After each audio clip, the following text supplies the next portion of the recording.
तर guys finally आमचं झालंय. अरे झालंय म्हणजे अरे कॉन्व्होकेशन झालंय. आम्ही ॲज युजल आम्ही लहानपणीपासून बॅक बेंचर याचं मॅक्सीचं बटन बांधतोय मी. बेश आपल्या वेळेला टाळ्या नाही वाजणार काय, जळतात चाले जळतात. हा कोई नहीं बजाएगा तुम्हें बजाएगा, अकेलाही बंदा कापी by side one. Welcome back to my channel. खूप दिवसानंतर आज ब्लॉग बनवतोय मला माहिती आहे, पण मी आता चाललो आहे माझ्या कॉलेजला. माझं कॉन्व्होकेशन सर्टिफिकेट आता पार्किंगमध्ये आहे. मी माझ्या घराला लागलो, ही गाडी पण माझी ती पण माझीच आहे. बघून निघतो आता. गेट खूप झालं आहे ॲज युजल, खूप घाम पण येतो आहे आणि या वर्षासाठी या दिवसासाठी मी खूप वर्षभर वाट बघतोय. भेटतो खूप दिवसानंतर करतो. आता मी काय असं बोलण्याने घरी जाऊन बोलतोय. तर गाईज आम्ही लोक पोहोचलो आहे कॉलेजला. आम्हाला माहीत नाही बघा, माझा मित्र जल्पेश आहे. आपण माझी वाट बघून बघून कंटाळला. आम्ही पोचलो पण आम्हाला एक्झॅक्ट नाही माहिती आहे की कुठे आहे म्हणून. आणि हे माझं नेहमीचंच असतं, जे शो असो नाही असो. मेन म्हणजे मला आज खूप लेट झाला कारण की काल माझा शो होता त्यामुळे. आता बघू आता काय सीन चाललं आहे ते एक्झॅक्ट पण मला माहीत नाही. भेटूया कसं काय ते. 346 minutes later. फायनली पोचलो आहे आम्ही लोक. भेटलं आहे आम्हाला काय जे काय भेटायचं होतं ते. समोर पण खूप लोक बसले. आम्ही ॲज युजल आम्ही लहानपणीपासून बॅक बेंचर तर आम्ही मागेच बसतो. हे बघा दाखवतो, आमच्या पुढे खूप जण आहेत. एवढे सगळे ते आमचे सर आहेत. मला काय हे नाही सरचे. बघू सरांना पण भेटून देतो. सर बघतायत की आपलं काय सुरू आहे ते. तर अजून एक मित्र आहे हा बघा, दाखवतो. जल्पेशचं झालं आहे गाईस. हे बघा कसं वाटतं जल्पेश झालं. फोटो बिटो हा बघा. हा आपला माणूस मेन माणूस पुढे बसला आहे आपल्याच गावचा कणकवलीतला. कोकणकर हॅशटॅग कणकवलीकर. आज जल्पेशला मी तेच बोलत होतो, जल्पेश आपल्या वेळेला टाळ्या नाही वाजणार काय, जळतात चाले जळतात. हा कोई नहीं बजाएगा तुम्हें बजाएगा, अकेलाही बंदा कापी by side one. Graduation day. I'm a proud boy. ਉਹੀ ਰੇਸ਼ਨੀ ਰੂਲ ਹੈ ਤੇ ਉਹੀ ਸੇਮ ਰੂਲ ਹੈ. ਉਹੀ ਅਸਮਾਨੀ ਉਹ ਚੇਂਜ ਕੀਤਾ ਫੇਮ ਨੇ. ਕਾਉਂਟਿੰਗਾਂ ਚ ਵੈਰੀ ਵਧੇ ਕੇਸ ਕੁਝ ਜੈਰੀ ਵਧੇ. ਰੋਜ਼ ਇਨਕੁਆਇਰੀ ਵਧੇ ਨਿਊਜ਼ਾਂ ਵਿੱਚ ਨੇਮ ਨੇ. ਉਹ ਮੈਂ ਪਿੱਛੇ ਹੂਟਰ ਦਿਮਾਗ ਕੰਪਿਊਟਰ ਜੱਟ ਵੈਰੀ ਵਾਲੀ ਸ਼ੂਟਰ ਤੇ ਅਲੜਾ ਲਈ ਥੀ ਪਾਣੇ ਟਾਈਮ ਹੋਇਆ ਚੇਂਜ ਥੱਲੇ ਉਹੀ ਕਾਲੀ ਰੇਂਜ ਵਿੱਚ ਉਹੀ same. A few minutes later. याचं मॅक्सीचं बटन बांधतोय मी.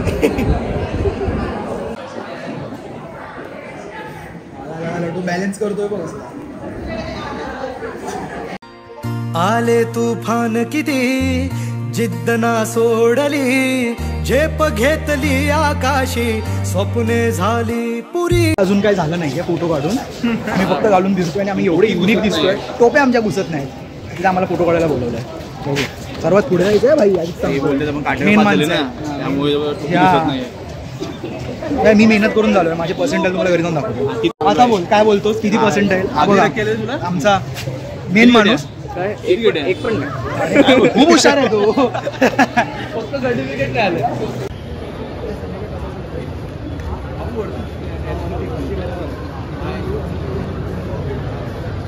शूट चालू आहे काय आमचं फोटोशूट. अजून आलेत का फोटो. आले एक नंबर आलाय. बघू शकतो. हो कडक. फ्रेम कर, घरी जाऊन फ्रेम कर. आता माझा काढतो. तसं पण माझ्या ग्रुप एक मुलगी घेऊन गेला. आता मी ह्याचा घालतो आणि मग काढतो. तर गाईज फायनली आमचं झालंय. अरे झालंय म्हणजे अरे कॉन्व्होकेशन झालंय. तू काय समजतोय काय झालंय. आमचं झालंय. हा बघा.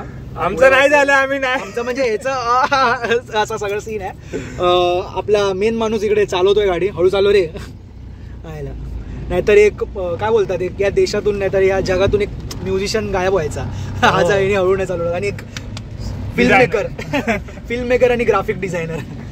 आता बघतो पहिला ते आमचं आम्ही जे घेतलेलं ते रोप घेतलेला तो आम्ही पहिला द्यायला जातोय. म्हणजे आम्ही रेंटवर घेतलेला तर तो देतो. त्याच्यानंतर बघतो काय कुठे भूक लागली बघायचं, खायला जायचं. काय एवढं काय मोठी आमचं सेरेमनी नव्हती. तुला वाटलेलं मोठं असेल ना. अरे मला वाटलं काहीतरी चांगलं आहे. मला पण वाटलं की काहीतरी ज्युनियर वगैरे काहीच नाही. हे सोड जाऊ देत. एक आपल्याला डिग्री अशी मतलबाची डिग्री भेटली आपल्याला. आता कॉलेजचं तोंड पण बघायचं नाहीये कारण की काय घेणं देणंच नाही. मला बघायचंय परत. हा ह्याला बघायचं. एक दोन जरा काम आहेत म्हणून आम्हा दोघांना बघायचं नाही काय. आम्ही आमच्या ह्याच्यात मस्त चालू आहे ते. चुकून आलो एखाद्या वर्षात तर. हा ते पण आलो तर नवरात्रीसाठी. काय रे नवरात्री मस्ट. तर गाईज आताच खाऊन आम्ही लोक निघालो. इथे शुभम बसलाय मागे. मी जास्त खाताना काही घेत नाही व्हिडिओ म्हणून जलपेश चालवतोय. आता आम्ही लोक पुन्हा कॉलेजचे जाणार आहे कारण की आमच्या गाड्या शुभमची आणि माझी बाईक दोन्ही कॉलेजच्या इकडे, तिथून आम्हाला जलपेश ड्रॉप करून जलपेश पण घरी, मी घरी, हा घरी, असं सगळं असेल. बाकी कसं वाटलं? आजचा प्लॅन झालेला आहे, त्याचप्रकारे ग्रॅज्युएशन कम्प्लीट झालेलं आहे. तर सर्वांनी लावा ताकद. तुझा आले तुफान किती? बाईने इन्स्टाला स्टोरी तीच टाकली आहे, ती ते गाणं आहे ते मी टाकतो बघा. तुम्हाला आधी बघितलं असणार त्या आधीच्या फुटेजमध्ये, तरी तुम्हाला ते एक रेलेव्हन्स तो देतो त्या गोष्टीचा. आरामात घे रे. ह्याच्यासोबत मी पहिल्यांदा बसलोय, बाकी बसलो भरपूर आहे. अशी गोष्ट आहे. अरे गाडीत भरपूर बसलोय असं. नाहीतर तलप भावाला तलप लागते. मग तलप नाही, आता इन्स्टावर ट्रेंड चालू आहे आजकाल बसल्यावर. हो, ते जी लोक इन्स्टाला त्यांना समजणार, मला पण माहित नव्हतं, मला या लोकांनी सांगितलं तेव्हा कळलं. बघू, भेटतो तुम्हाला पुढे. चला. तर गाईस, कालच्या त्या पूर्ण घाई गडबडीच्या नंतर मी आता दुसऱ्या दिवशी हा पूर्ण ही फुटेज घेतोय. कारण की मी जसं बोललो, मी घरी आलो, मी झोपलो, मला खूप टेहे होतं, म्हणजे आराम करायचा होता म्हणून मी आराम केला सगळा. त्याच्यानंतर हा पुन्हा एक हे करतोय, म्हणजे टेक घेतोय हा, त्याच्यानंतर की एंड करायचा आहे मला ब्लॉग म्हणून. तर छोटा ब्लॉग बनवला आहे, मला माहिती आहे. आणि मी जास्त मोठा एवढा फॅन नाही की जे मोठे अर्ध्या तासाचे ब्लॉग बनवायला. मला एवढा माहिती आहे की कोण बघणार नाही अर्ध्या तासाचा ब्लॉग, कितीही कोणीही फेमस असू देत. अर्ध्या तासाचा ब्लॉग कोण नाही बघणार, कोणाकडे एवढा वेळ नाही आहे की अर्ध्या तासाचा ब्लॉग बघायला. आजकाल सगळ्यांचा लोकांचा तो टाईम स्पॅन आहे तो कमी झाला आहे रील्स आणि यूट्यूब शॉर्ट्समुळे. म्हणून तर मला जास्त जेवढं शॉर्ट आणि सिम्पल मला कॉन्टेंट देता येतं तेवढं मला आवडतं. आणि माझा विचार चालू आहे की आजकाल थोडं डेलीमध्ये घुसायचं. मी नेहमी बोलतो की डेलीमध्ये घुसायचं, पण माझं मध्यंतरी तेव्हा डिग्री सुरू होती म्हणून मला जास्त हे नाही करता यायला. पण आता माझं ते हे एक म्हणजे बोलतात ना, एक पूर्ण लाईफमधला एक पडाव संपला आहे माझा. आता नवीन सगळं सुरू होणार, त्यामुळे आता मी नक्की प्रयत्न करीन की जास्तीत जास्त म्हणजे ॲक्टिव्ह राहण्यासाठी यूट्यूबला. मी असं नाही बोलायला की डेली करू शकतो, पण बघू, ट्राय करीन. जर हा ब्लॉग तुम्हाला आवडला असेल तर नक्की लाईक करा, शेअर करा आणि आपल्या सगळ्या कॉलेज फ्रेंडला दाखवा की असं सगळं होणार आहे. प्रत्येक कॉलेजमध्ये थोडंफार वेगळं असतं. माझ्या कॉलेजमध्ये एवढं, कारण की आमच्या फॅकल्टीने एवढं काय मोठं केलेलं, पण एवढं काय मोठं नव्हतं. जसं आपण मूव्हीजमध्ये बघतो तेवढं मोठं सेरेमनी होते, तसं प्रत्येक कॉलेज टू कॉलेज डिपेंड करतं ती सगळी गोष्ट. आता बघू, भेटू कसं काय. याच्यानंतरचा कुठला ब्लॉग असणार आहे मला काही आयडिया नाही. भेटूया नेक्स्ट ब्लॉगमध्ये. Till then, bye bye.